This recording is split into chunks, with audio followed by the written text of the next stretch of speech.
Assalamu alaikum wa rahmatullahi wa barakatuh. À toute la famille des Natouna et les autres bien sûr. Donc Inch'Allah aujourd'hui, on est le lundi 12 août 2024, alhamdulillah. Et Inch'Allah on va vous faire une petite vidéo explicative des différents visas qui sont possibles ici en Arabie. Pourquoi on fait cette vidéo? Parce qu'on a toujours les mêmes questions qui reviennent sur les groupes Medina Touna et on aurait aimé donc que chaque personne, chaque famille puisse en profiter et avoir des réponses à leurs questions. Donc on va essayer vraiment d'être le plus clair et le plus précis possible, en espérant qu'elle soit la moins longue possible, Inch'Allah. Donc comme d'habitude, on compte sur vous, bi'idhnillah, de soutenir Medina Touna en likant les vidéos, en les partageant et en vous abonnant à la chaîne, ainsi qu'à la chaîne Medina Touna de Telegram. Barakallahu fikum, ça nous aide à travailler plus et à vous donner encore plus d'informations et de news et de bons plans pour l'Arabie, bi'idhnillah. Donc rentrons dans le vif du sujet. Donc on va vous parler dans l'immédiat du visa business. Donc le visa business, qu'est-ce que c'est?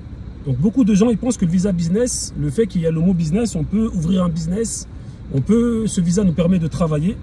Donc ce qu'il faut savoir en introduction, qu'aucun visa, avec aucun visa saoudien, je dis bien aucun visa saoudien, ne permet de travailler ni de louer des appartements en votre nom, ni d'acheter des voitures en votre nom, ni de mettre vos enfants dans des écoles étatiques avec des diplômes reconnus. Aucun visa ne permet ça. Et tous les visas, il faut respecter les délais de sortie, ce qui est très très important à souligner en rouge, ce que je viens de vous dire. Ne jamais dépasser les 3 mois qui sont permis sur le territoire saoudien. Il y a certains visas que vous pourrez renouveler directement depuis le territoire, et d'autres, et la plupart, vous serez dans l'obligation de sortir. Donc pour le renouveler, vous devez le faire 7 jours avant la fin de la validité des 3 mois, des premiers 3 mois. Et pour les autres, vous êtes obligé de sortir. Vous avez un délai de 3 jours après la fin de la validité de 3 mois. Mais moi, je ne vous conseille pas d'attendre jusqu'à là pour sortir du territoire. Les conséquences, pour ceux qui dépassent, elles peuvent être très graves, comme le fait de payer des amendes qui peuvent être très chères, et surtout être expulsé du territoire saoudien pour une période de 3 ans, voire plus. Donc c'est pas une chose à prendre à la légère. Donc il faut bien respecter les délais de sortie des 3 mois de tous les visas saoudiens, ou de faire le renouvellement avant la fin des 3 mois depuis le territoire saoudien pour ceux qui ont un visa charcia par exemple. Donc revenons au visa business. Donc le visa business, qu'est-ce qui permet de faire? Donc le visa business, à la base, il a été introduit par l'Arabie pour les personnes qui souhaitent chercher des opportunités de business. C'est uniquement pour chercher des opportunités de business. Donc le visa business, il vous permet de venir ici et de vous déplacer librement, de faire des umrah dans toute l'Arabie, de vous déplacer librement dans toute l'Arabie, mais il ne vous permet pas de travailler ou d'ouvrir un business. C'est uniquement pour une personne qui souhaite rencontrer par exemple un chef d'entreprise, voire faire une étude de marché, je ne sais pas, en amont, ça veut dire la personne a l'intention de venir ouvrir un business ou un projet ici. Donc ce visa vous permet de venir voir le marché directement par vous-même. C'est uniquement, ce visa ne sert uniquement à ça. Donc voilà, ça c'était par rapport au visa business. Le visa business, il est valable 4 ans pour ceux qui sont de nationalité française et 1 an pour toutes les autres nationalités, sauf les Américains, c'est 10 ans, et les Anglais, c'est 5 ans. Pour toutes les autres nationalités, c'est 1 an. Donc ce visa business, il doit être, ça veut dire, vous devez sortir, vous avez l'obligation, pardon, de sortir au bout de 3 mois, tous les 3 mois, vous devez sortir.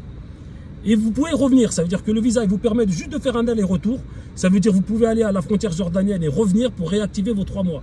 Il est valable 4 ans, comme je vous ai dit pour les Français. Donc durant ces 4 ans, vous avez l'obligation de sortir tous les 3 mois. Et si vous souhaitez re-rentrer juste après, il n'y a aucun souci.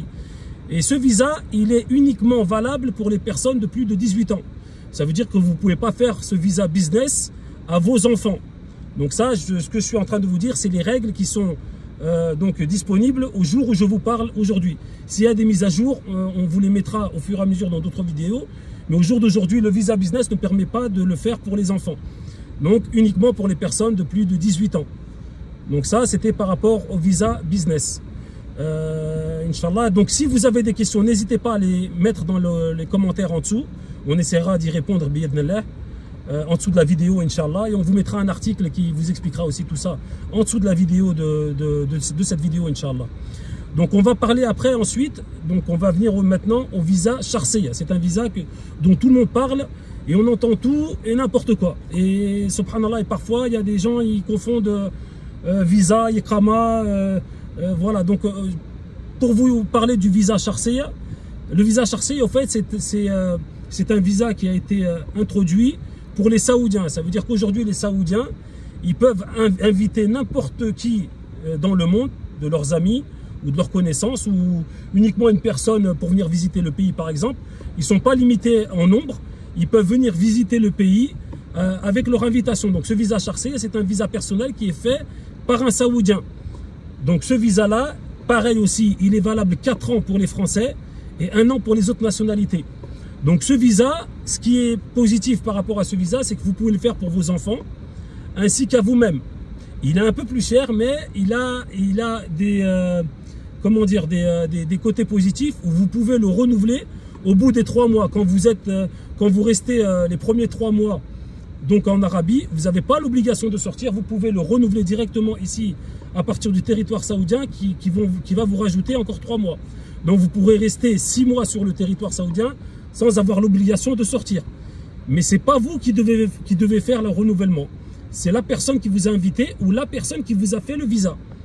Donc la personne qui vous a fait le visa, elle doit, à votre demande, elle peut à votre demande vous renouveler les 3 mois supplémentaires. Donc ça, c'est très important à savoir. Et comme je vous l'ai dit tout à l'heure, ne jamais dépasser la validité des visas des 3 mois à chaque renouvellement. Ça veut dire quand vous restez avec un visa Sharciya 3 mois, 7 jours avant, vous appelez ou le Saoudien ou la personne qui vous a fait le visa pour faire le renouvellement encore de 3 mois. Et ainsi de suite. Quand après les 6 mois, vous pouvez sortir et vous réactivez encore 3 mois, plus le renouvellement des 3 mois. Et cela durant les 4 ans. Donc c'est vrai qu'il est un peu plus cher, mais il est tout de suite rentabilisé par rapport au temps que vous pouvez rester sur le territoire. Vous n'avez pas l'obligation de sortir, parce que le fait de sortir avec sa famille, avec des enfants, ça a un coût qui est énorme. Et il vous permet aussi de rester plus longtemps et de faire surtout pour vos enfants. Donc voilà, ça c'est une solution qui vous permet aussi de pouvoir rester un peu plus longtemps ici. Entre parenthèses, bien sûr, tout à l'heure j'ai dit que vous ne pouvez pas louer des appartements en votre nom. Par contre, les visas vous permettent, avec une personne qui détient un visa, peut louer des appartements meublés sans problème, officiellement, sans problème, que ça soit dans les hôtels ou du Airbnb ou auprès des frères qui louent des appartements meublés, comme nous chez Medinatouna par exemple. Vous pouvez sans problème louer des appartements au mois ou 6 mois ou 1 an sans aucun souci. Le fait, il faut juste qu'ils soient meublés. Donc ça, c'était une petite parenthèse. Donc ça, on a parlé du visa Sharciya.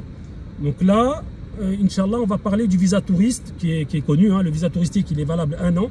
Et durant ces 1 an, vous pouvez rester uniquement 3 mois. Vous pouvez rester uniquement 3 mois durant toute l'année de validité du visa. Ça veut dire que vous pouvez rester 1 mois maintenant, 1 mois dans 2 mois et un autre mois dans 3 mois ou 15 jours. Ça veut dire que vous avez la liberté de choisir le moment où vous souhaitez consommer vos 3 mois durant l'année de validité du visa touristique. Donc ce qu'il faut savoir, une fois que le visa touristique il est fini, une fois que les 3 mois ils sont finis durant l'année, vous devez attendre la fin de la validité du visa touristique pour pouvoir en demander un autre. Et c'est pareil pour tous les visas. Ça veut dire que, par exemple, le visa Sharciya, le visa visite personnelle, il est valable 4 ans. Vous pouvez refaire après les 4 ans, vous devez refaire après les 4 ans un autre visa Sharciya. Vous ne pouvez pas renouveler celui-là ou le prolonger, c'est pas possible. Ça veut dire qu'à la fin de la validité des 4 ans, vous pouvez refaire une autre demande. Donc ça, c'est par rapport au visa que je vous ai parlé précédemment. Donc on a parlé du visa business, visa Sharciya, visa touristique. Donc le visa Umrah, c'est Ma'rouf, c'est un visa qui est fait à travers les agences où certaines personnes vous le proposent sans problème. Et vous pouvez rester uniquement 3 mois sur le territoire. Et il n'y a pas de validité de 1 an. Donc ça, c'est le visa Umrah. Le visa, après il y a le visa visite familiale. Ça, c'est uniquement pour les personnes qui détiennent une iqama. Ça veut dire que si par exemple votre mari a une iqama en Arabie Saoudite, il peut vous inviter, il peut donc inviter sa propre famille, donc sa femme et ses enfants. C'est exactement le même système que l'invitation faite par un Saoudien. Il est valable 4 ans pour les Français. Et pareil, vous pouvez rester 3 mois et lui, donc la personne qui a l'iqama, il peut vous faire le renouvellement de 3 mois encore sur place. Donc on mettra des articles en dessous qui vous expliquera comment procéder, Inch'Allah. Donc voilà, ça c'est, j'espère avoir été clair par rapport à tous ces visas-là. Donc vous devez bien faire la différence entre visa et carte de résidence Iqama. L'Iqama, c'est une carte de résidence saoudienne qui vous permet c'est pour les gens qui ont un travail, qui ont trouvé un travail ici, en Arabie. Ils ont une carte de séjour qui leur permet de louer des appartements en leur nom, d'acheter des voitures, donc de travailler et de faire le regroupement familial s'ils ont un niveau Bac plus 4 pour leurs femmes et leurs enfants. Donc ça, c'est l'iqama, c'est une chose, et la carte de résidence en est une autre. Donc voilà, barakallahu fi, comme d'habitude, on compte sur vous vraiment pour propager la chaîne, de liker la chaîne, de la diffuser au maximum à tous vos contacts, de parler de Medina Touna. Barakallahu fi, qu'Allah vous préserve, et à très bientôt, Inch'Allah.